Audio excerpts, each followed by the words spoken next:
تو چرا این ریختی شدی؟ کی زدتت؟ قصدش درازه.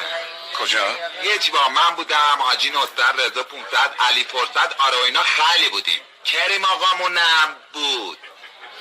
کریم؟ کدوم کریم؟ کریم آق منگور میشناسی؟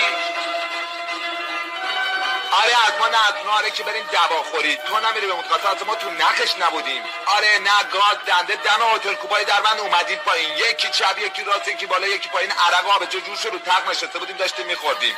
اولی رو رفتیم بالا به سلامتی رفقا لوله لول شدیم، دومی رو رفتیم بالا به سلامتی جمع پاتیل پاتیل شدیم، سومی رو اومدیم بریم بالا آش خلی نامت ساقی شد، گفت بریم بالا، ما هم رفتیم بالا، گفت به سلامتی میتی تو نمیری به قسم خلی تو لب شدم، این جیب نه اون جیب نه، تو جیب ساعتی دامدار اومد بیرون، رفتم اومدم دم که چیزی سمه خوابیده پریدم تو هتل، اومدم دم کوچه مهران بغل این نرغه فروشیه، اومدم پایین یه سر هیکل میزونه اینجوریه